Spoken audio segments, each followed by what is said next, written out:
coutume, laisser les ultra spécialistes se concentrer sur la fin du match, que ce soit Alain Roche, Touafilou Maoulida, Marc Libra, Sidney Govou. Alors, au-delà de la performance des Bleus, j'avais cru comprendre que vous n'étiez pas extrêmement séduit par cette équipe du Uruguay. Ne dites pas ça, c'est pas le mot. Cette équipe de France, Gilles Verdez. Le ciel est bleu, tout bleu. Mais je vous l'avais dit, l'horizon est éclairci depuis des mois. Les planètes sont alignées, nous serons champions du monde. C'était écrit comme un signe du destin, comme un magnifique chemin vers la gloire que toute la France va partager. Là, la France s'est levée, la France est debout. Nous allons aller jusqu'au 15 juillet célébrer cette victoire des Bleus en Coupe du Monde. Écoutez, rien ne nous arrête, rien. Nous sommes imbattables. Imbattables. Il faut le souhaiter. On va poursuivre cette Copa América qu'on a joué contre le Pérou, contre l'Uruguay. Là, on va rencontrer le Brésil et l'Argentine. Donc, ça va être... C'est magnifique. La Belgique, peut-être. Oui, il y a Brésil-Belgique, mais c'est vrai que vous avez raison, d'ailleurs. Il y a Brésil-Belgique. Deux belles équipes, en tout cas. Je suis d'accord avec vous, mais on ne se projette pas tout de suite. On a le temps pour en parler, de se projeter. Tour de table.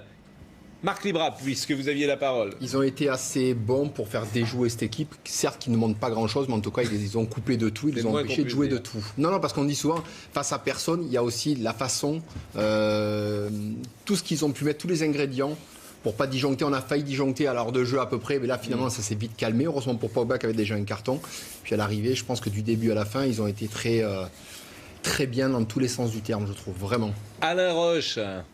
Tout le monde dit que c'était le match dangereux pour l'équipe de France, parce que face à une équipe extrêmement difficile à manœuvrer, extrêmement solide, les Français ont été bien plus rigoureux, bien plus solides, et la qualité après technique et des joueurs fait la différence. Moi, ils sont dans la continuité de ce qu'ils ont fait contre l'Argentine. Fallait le faire. Et ils sont extrêmement concentrés, bien sûr, mais extrêmement disciplinés, je trouve. Voilà. Et pour aller au bout, il faut être solide. C'est le cas. Cette équipe est rassurante. On n'a pas l'impression qu'on est mis en danger. Alors, c'est peut-être au détriment d'un peu de qualité offensive. On le voit, puisqu'on met Tolisso sur le côté gauche. Mais on se rend compte qu'on est difficilement manœuvrable en ce moment. On peut avoir d'ailleurs une réflexion générale. L'équipe de France, on a souvent dit que c'était pas un pays de football, et nous, on est nés plus tôt que vous, en tout cas que certains, Laurent, dans les années 60-70.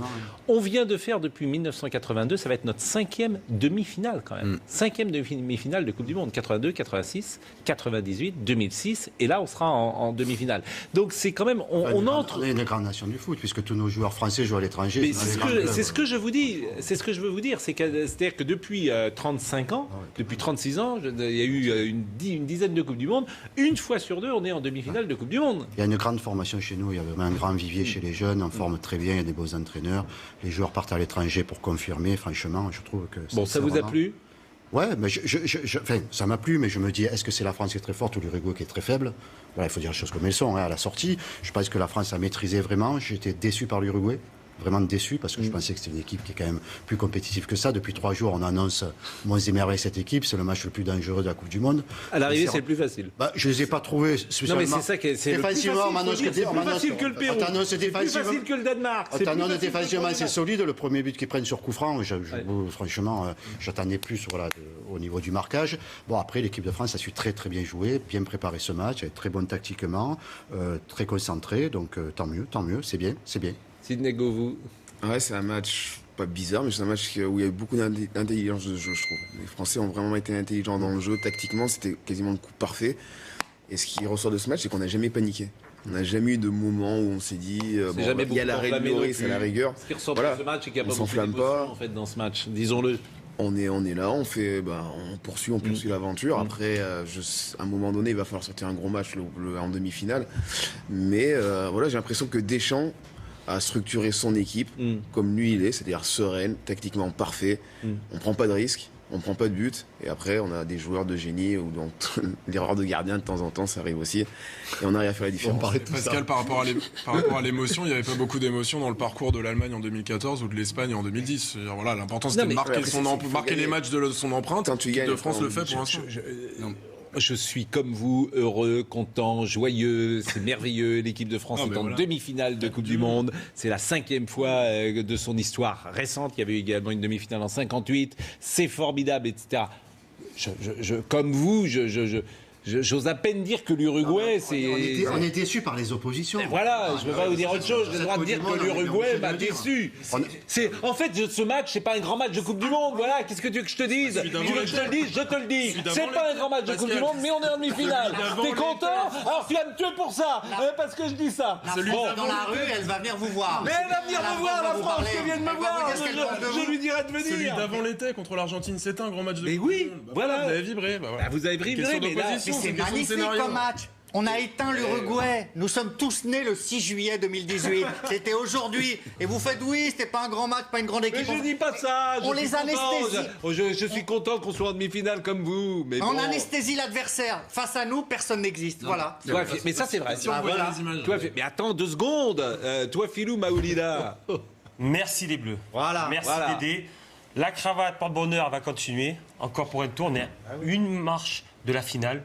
Et moi, je veux dire, voilà, on a dégagé une force collective impressionnante. Sur ce, voilà, un bloc équilibré. Tolisso a très bien remplacé Matuidi. Il a fait son travail. Défensivement, on était costaud. Varane, impressionnant. Au milieu de terrain, Kanté, Pogba. Devant, Giroud, son travail de sape. Faut le souligner, il a fait un travail de sape énorme. Et l'homme du match, à mes yeux, Griezmann. Griezmann, ne touchez pas mon Grisou. Alors on va le voir, Griezmann, justement. Voyez les images, tout de suite. Parce que un omniprésent pendant cette rencontre, le réalisateur, les images qu'on a choisies ne s'y trompent pas, évidemment. C'est lui qui va servir sur ce coup franc. La tête croisée de Raphaël Varane, joli parallèle, évidemment. On ne rappelle pas le but tout à l'heure. Antoine Comboiré avec ah oui, casque d'or contre le Real Madrid, exactement.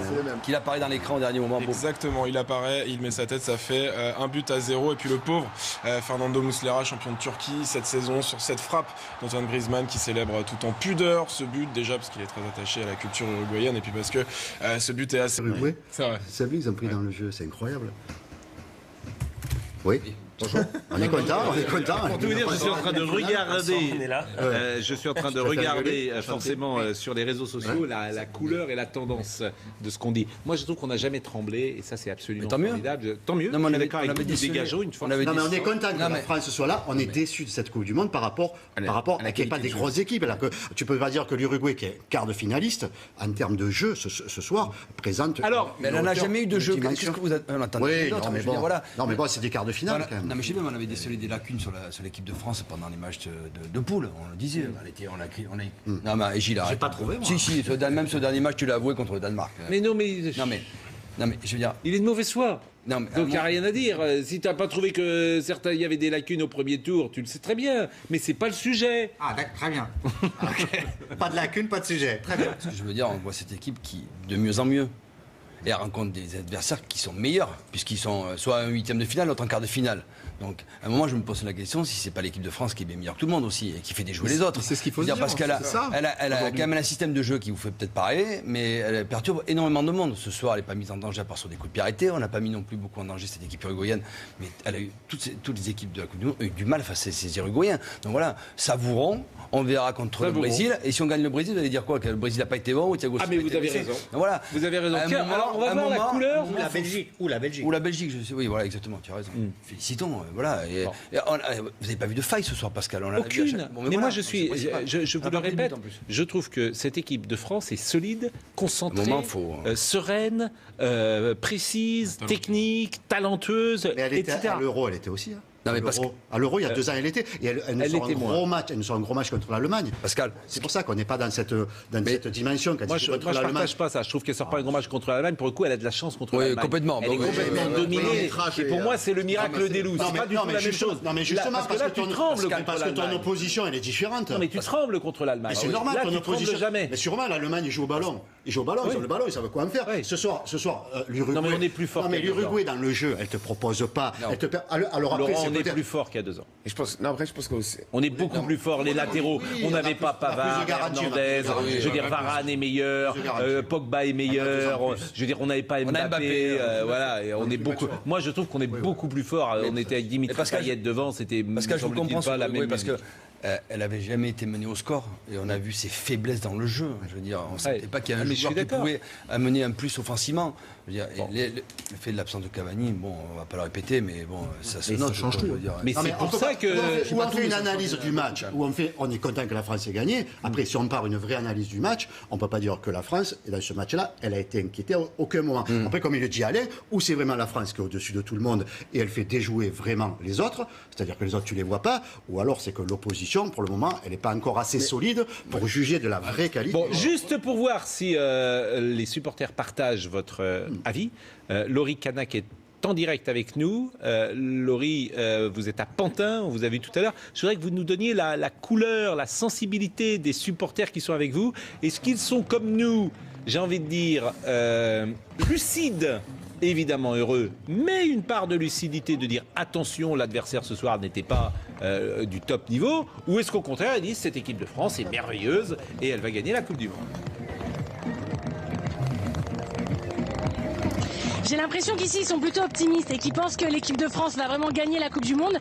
Je suis d'ailleurs avec toi, Nassim. C'est incroyable. Et il y a un homme, Une fois qu'on a dit que c'était merveilleux, voilà, faut qu'on parle du match. Et Nassim, il dit c'est un match exceptionnel, c'est merveilleux, c'est ce que je pense, c'est merveilleux. Il y a un homme que je voudrais remercier, c'est Didier Deschamps. Parce qu'il a fait comme Aimé Jacquet, Euro, victoire en mondial, pareil un Euro et victoire en mondial. Il a construit son groupe sur 2 ans. Voilà pourquoi on va gagner. Avec une équipe à lui, des joueurs, il a exclu les mauvais joueurs, les mauvais esprits comme Rabiot, là on n'en veut pas. Et avec cette équipe-là, fédérée autour d'une âme, nous allons aller au bout. Voilà, c'est merveilleux. Alors là, en revanche, et vous le dites évidemment avec beaucoup de provocation, mais le groupe qu'a construit Deschamps, avec, et ça, c'est lui reproché parfois, de mettre de côté les fortes têtes. Hein, on parlait de Lacazette, on parlait de Rabiot et ça. C'est quand même... Bon, il y a un nom que tout le monde s'interdit de prononcer. Karim Benzema. Non, mais Karim Benzema, c'est autre chose. Parce que dans un groupe, c'est pas... Pascal, pendant 6 mois, on vous disait, vous aimez, c'est le meilleur avançant de français, il est exceptionnel au Real Madrid. Et aujourd'hui, vous nous dites... Mais tu as raison de dire que c'est une réussite totale de la part de Didier dans ce qu'il a fait. Parce que ce soit en termes de résultats, en termes de gestion de groupe, c'est une réussite totale. Et comme tu dis, en plus, tu as le peuple derrière qui est pour et qui va suivre. Et si tu... Voilà, je veux dire, c'est une réussite totale. C'est un maître d'échecs. Voilà, il a pris les bons pions, il a et je vais aller plus loin que ça, et contre vents et marées, parce qu'il a été critiqué 24 heures sur 24. Et l'air de rien, c'est l'équipe la plus jeune des 8 derniers en lice. C'est pas rien non plus. Non, mais ça, c'est important de le dire aussi. Après, quand on parle de Deschamps, si on la gagne, peut-être qu'on pourra dire ça, mais là on n'a pas encore gagné. Demi, donc. Ouais, mais elle est réussie la Coupe du Monde. Alors ça va. Non, mais c'est pareil que l'Euro. Non, mais c'est pareil que l'Euro. On perd en finale, on me dit, mais l'Euro était magnifique alors qu'on doit gagner l'Euro. Je suis pas content, je dis elle est réussie. C'est ça. Ah ouais, alors. Coupe du Monde. Nous sommes redevenus. Le Brésil. Eh ben non, mais nous sommes. Avec une équipe qui a 25 ans d'âge. Le Brésil sans démériter, ton mondial est réussi. Il faut dire. Et qui à la table dirait. Non, mais regardez. Un mois en arrière, qui avait 3% qui disaient c'est une équipe de Pink Floyd, ils vont faire. Non mais il faut dire les choses. Regardez ce qu'on nous dit par exemple sur Internet. Anthony S dit allez dire aux joueurs de l'équipe de France que ce n'est pas un grand match de Coupe du Monde, eux qui ont mouillé le maillot et qui ont su annihiler les attaques uruguayennes. C'est assez dingue de toujours minimiser ainsi leurs efforts. Anthony S, Abdul Kader Kanté dit vous m'énervez tous avec votre l'opposition était faible, etc. C'est l'équipe de France. Mais ça c'est le rôle. Mais c'est le rôle du supporter. C'est le rôle du supporter. Mais on est supporter quand même. Mais on est supporter. Mais on dit pas le contraire. On est. Ah non, excusez-moi, vous n'êtes pas supporter. Non, évidemment que je suis supporter de l'équipe de France. Tu accompagnes, tu peux pas. T'es pas lucide tout à fait sur l'équipe de France dans un sens comme. Arrête, Félix. Arrête. Je vais pas te sortir la carte de presse sur l'équipe de France. Arrête. Quand il y a France-Brésil, je suis comme tout le monde. Je suis dans la rue et je chante en 98. Arrête. Ça, c'est des trucs. Non, c'est pas possible. Oui. Ça me semblait que c'était pas le même métier. Mais c'est Mais Gilles, qu'est-ce que vous retenez footballistiquement de la prestation de l'équipe de France ce soir? Le bloc défensif. Moi, je voulais souligner le bloc défensif. Le bloc défensif, on a bien maîtrisé la maîtrise du ballon, le bloc défensif. C'est dire. Non, mais il recommence. Si je peux pas parler, Pascal, Et pourtant, je suis le bloc défensif en étant attaquant. C'est beau. Surtout, je mets en avant le bloc défensif. Et moi, je suis attaquant. J'aurais pu mettre Griezmann, buteur et passeur décisif. Mais pour moi, là, il faut retenir le bloc défensif, la maîtrise du ballon. On a eu la maîtrise du ballon et on a attendu les failles pour marquer. Et bravo aux Bleus. Et moi, je pense que sur ce match-là, on a vu de la solidarité, de la combativité. Félix doutait de Tolisso en disant qu'il va peut-être péter les plombs. Il n'a pas pété les plombs. Pourtant, il a subi beaucoup de fautes. Il a très bien remplacé Matuidi. Et après, voilà, je pense qu'on a l'équipe cheap avec Matuidi pour les demi-finales. On va gagner le Brésil sur la Belgique et on va gagner cette Coupe du Monde. Et on va gagner cette Coupe du Monde. Les Français, ce soir, ils ont quand même calmé tout le monde. Oui. Que ce soit individuellement ou collectivement, tu es obligé de fermer ta gueule. Tu es obligé de le dire, franchement. Non, on n'est pas obligé, ça nous fait plaisir. Non, c'est pas ça. On a quand même un tas. Ça doit faire chier certains quand même que le dire. Tu es obligé de le dire, franchement. Non, on n'est pas obligé, ça nous fait plaisir. Non, c'est pas ça. On a quand même un tas. Ça doit faire chier certains quand même qui ont quand même dit. Parce que j'en ai entendu quand même. Beaucoup dire cette équipe elle tient pas la route, un tel il est nul, l'entraîneur il est bidon, les machins ils iront pas loin, ils iront. Arrête. La seule chose c'est pas vrai. C'est pas vrai puisque je l'ai entendu répondre à certains journalistes, il y a certains anciens joueurs. Je l'ai entendu dire. Le jeu n'était pas au rendez-vous. Ah mais le jeu ça veut dire quoi le jeu? Le jeu c'est des mots à la con, le jeu n'est pas là s'il est pas là. Mais non, c'est pas vrai. Pas des mots à la con le jeu. Le Portugal il a été champion d'Europe, ne me parle pas de jeu. Il est soporifique. La Grèce. Personne n'a dit que Deschamps était bidon. Personne n'a dit ça. Je pense pas, non. Le coach Personne. C'est l'individualité surtout. Et personne n'a remis en cause les joueurs qui étaient dans la sélection. Certains ont remis les joueurs qui n'y étaient pas. Non mais ça veut dire, moi quand j'entends le jeu il est bidon. Sinon alors tu dis l'Uruguay. Sinon j'entends depuis 4 jours me dire l'Uruguay c'est une grosse équipe et me dire ça ne va pas jouer au ballon. Laurent, ce qui nous inquiétait au sortir par exemple de France-Danemark, prendre cet exemple-là, c'est qu'on trouvait que l'équipe de France était extrêmement lisible tactiquement, qu'il se passait pas grand-chose, qu'on avait une équipe regroupée, on éprouvait pas mal de craintes par rapport à ça. Que les Bleus nous donnent tort aujourd'hui, parce que là on a joué contre une équipe regroupée, on s'en est très bien sorti. C'est un fait. Combien ils ont marqué de buts depuis le début depuis le début de la compétition? Non mais combien ils ont marqué de buts cette équipe-là? Pour une équipe qui ne sait pas jouer au ballon, ils ont marqué 10 buts. Laurent, à sortir de France-Danemark, on peut pas dire on est en... En tout cas, je vais poser la question à chacun de vous, et toi Philou, il a magnifiquement répondu. Qu'est-ce que vous retenez footballistiquement de cette équipe de France ce soir? Sidney Govou. J'ai l'impression qu'on a ça fait 2 matchs qu'on a trouvé une façon de jouer. Alors, que ce soit beau ou pas beau, ça on peut en débattre à un moment donné, mais l'équipe de France, avec ce 4-2-3-1, c'est réglé. Voilà, on sait que on l'a eu de ballon parce qu'en face c'était tellement pauvre que finalement on l'a eu. Mais je sais que à partir d'aujourd'hui, à partir du match d'avant contre l'Argentine, ce schéma-là, il bougera plus. Mais après, si un joueur vient à blesser à droite, il mettra du poste pour poste. Il ne va pas réadapter un schéma tactique. Et ce qu'il faisait beaucoup par le passé, c'est-à-dire quand un joueur n'était pas là, il changeait tactiquement. Il essayait d'évoluer. Je pense qu'aujourd'hui, il n'ouvrira plus, il va décider. À droite, c'est Mbappé. Si Mbappé n'est pas là, ça sera un autre. À gauche, c'était Matuidi. Matuidi n'est pas là. On va mettre un autre. Et c'est du poste pour poste. Et ça, quand vous êtes joueur, c'est intéressant parce que le discours que lorsque vous ne jouez pas, vous entendez ce qu'on dit sur celui qui est couloir droit, vous le retenez. Au final, un schéma. Ça fait vraiment très longtemps qu'on n'a pas vu une équipe de France en place. Et surtout, là, on sait qui va faire quoi maintenant. Comme le dit Sidney, on le sait. Moi, j'ai aimé aussi l'état d'esprit de certains joueurs. On a vu Pogba les tacler en fin de match, qui se motive. On a vu Pavard qui relève une Titi. Il y a quelque chose qui se passe. Aujourd'hui, on ne peut plus dire non mais Giroud, c'est un tocard Giroud. Parce que ça, si on n'a pas entendu Deschamps sur Giroud juste avant la compétition, n'est-ce pas monsieur Voilà. Donc aujourd'hui, non mais il n'y a plus rien à dire. Nos latéraux ils bougeront plus, nos centraux ils bougeront plus. Les trois, que vous n'avez pas vu Giroud, l'éclosion de Giroud, vous l'avez pas vu Gilles. Moi j'étais très dur avec Pogba. Je l'ai moins aimé sur la première, je l'ai aimé sur la seconde.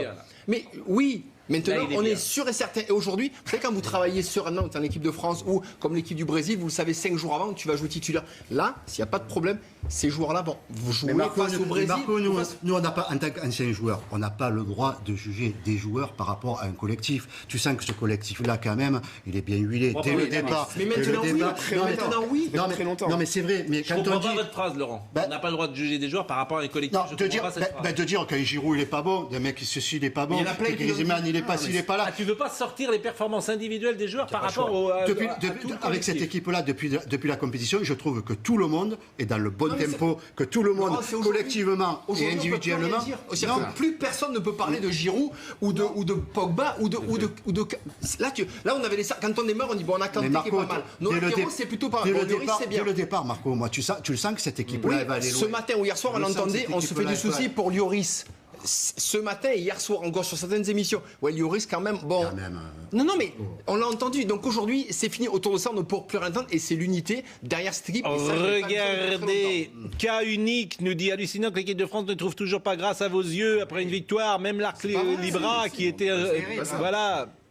je dirais qu'enfin l'équipe de France est à la hauteur de ce qu'on attendait. Terrible. La France avec toutes ses individualités que l'on savait bonnes, c'est sans illusion. Mais le 16 juillet, vous critiquerez encore le 16 juillet, c'est pas possible. Arrêtez de critiquer. Nous dit incapable d'admettre que l'équipe de France a bien joué après les avoir démolis. Ça préfère souligner la faiblesse de l'adversaire. Oui. Pascal, tu peux dire à tes amis internautes qui suivent l'émission du début jusqu'à la fin parce qu'on donne nos analyses de match. On n'a jamais critiqué l'équipe de France. Regardez la joie à Bordeaux. Donc là, notre ami Antoine Estève. La joie à Bordeaux et après on partira pour ici. Novgorod. La joie à Bordeaux, Antoine. Ils sont toujours aussi nombreux. Bon, je comprends rien, on comprend pas tout. En Russie, est-ce que Philippe nous entend avec des supporters magnifiques? Il festoie. Ils vont même décaler le Tour de France. Le départ du Tour de France, ils vont. Bon. Et on finit pas votre tour de table sur ce qu'on a... Mais si, justement. Très bien. Et la question est intéressante. Qu'est-ce que vous retenez footballistiquement de cette rencontre? C'est à Alain Roche que je donne la parole. Moi, j'ai trouvé une équipe équilibrée, voilà, extrêmement solidaire, qui a démontré beaucoup de caractère et surtout qui est efficace. Parce que ce soir, on savait qu'il n'y aurait pas beaucoup d'occasions et ils les ont, j'ai trouvé le mot, ils ont mis le but quand il fallait, hein, surtout, et en ayant eu très peu d'occasions. Donc je trouve qu'il y a une confiance en eux qui est... Exactement. Ce mot n'avait pas été dit, confiance. Suite à ce match contre l'Argentine, l'air de rien, parce que même si elle était faible défensivement, elle a Messi dans son équipe, unité, voilà. Et c'est une équipe... Je trouve qu'elle est très à l'écoute de son entraîneur.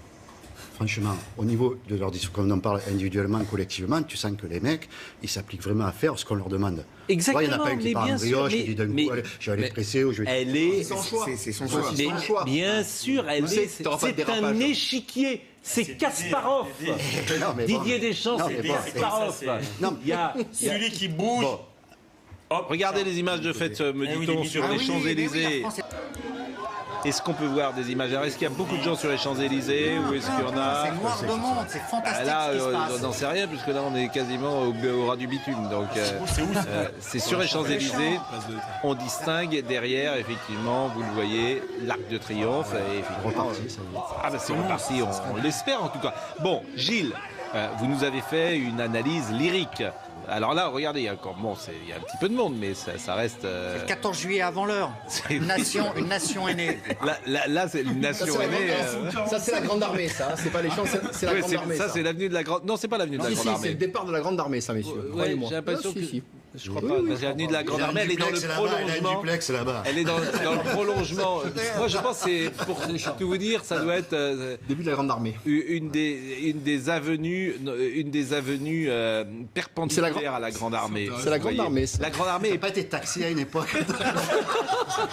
Non, il est Uber. C'est Uber. Restez avec nous sur Bon, alors, vous nous avez fait une analyse lyrique, émotionnelle, etc. Je voudrais que vous me fassiez une analyse footballistique. Qu'est-ce que vous retenez de ce match? Hugo Lloris, parce que cet homme est prodigieux. Il a fait l'arrêt du siècle. Gordon Banks, c'est à haut du match. Il sauve l'égalisation. Il a été critiqué. Et d'autre part, sa conférence de presse hier à Hugo Lloris. Qu'est-ce qu'il dit? Vous l'avez écouté mot à mot, décrypté. Il faut tirer de loin. Il y a une faiblesse chez le gardien adverse. C'est pour ça qu'on a vu Pogba dès le début frapper de loin. C'est pour ça que Griezmann a fait ça. Lloris, c'est le guide spirituel. Plus un gardien de but, un capitaine, un homme exemplaire. Et vous retenez quoi alors footballistiquement? Lloris, son arrêt magnifique cette match. Il a dit il y a une faiblesse chez le gardien adverse. C'est de l'analyse, mais c'est de l'analyse footballistique ça.